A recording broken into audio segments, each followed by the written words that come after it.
we go again. We're back to square one.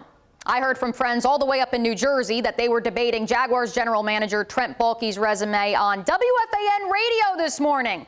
And the good folks at Pro Football Talk made this nice graphic that has since gone viral nationally. Because, as so many predicted when the Jaguars kicked off the search for their 7th full-time head coach 41 days ago, the decision to retain Baalke remains in question.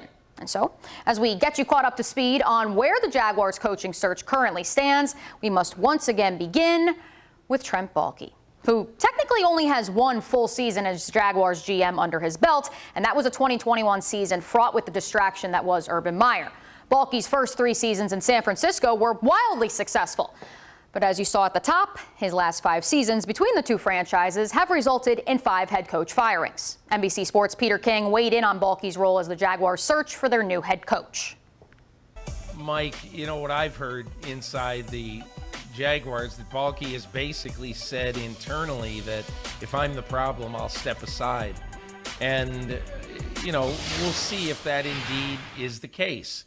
That certainly isn't looming, but just my guess, my gut feeling is that when the Jaguars come out of this, they will have a new coach and a new general manager, not just a new coach. The fact of the matter is, the Jaguars interviewed 10 head coaching candidates. I can report that the majority of those candidates said they would not work with Trent Baalke, whether they outright said it to Shad Khan or their representation did. Which is what brings us to this latest twist with Byron Leftwich. By many accounts, Byron was the Jags' first choice, and they were his. They met for a second interview this past Tuesday. Multiple reports said contract negotiations began then. But then, the Baalke factor. Multiple outlets, including First Coast News, have learned Leftwich would prefer not to work with Baalke, instead suggesting up-and-coming Cardinals executive Adrian Wilson. First Coast News and multiple other outlets have been told the holdup now regards the Rooney Rule. If the Jaguars are to replace Baalke with Wilson, they would have to interview 2 minority candidates in accordance with NFL policy. Mysteriously enough, the NFL Network's Ian Rappaport, the 1B to Adam Schefter's 1A in the news-breaking biz, has gone quiet over the past few days regarding the Jags. He addressed that on the Pat McAfee show today.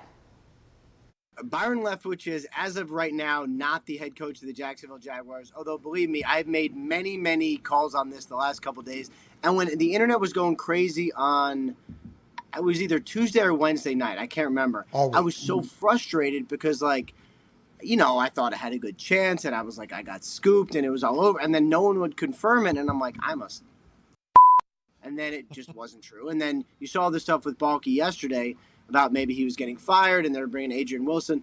They have not requested to speak to Adrian Wilson yet. They have not had contact, and Baalke is still employed.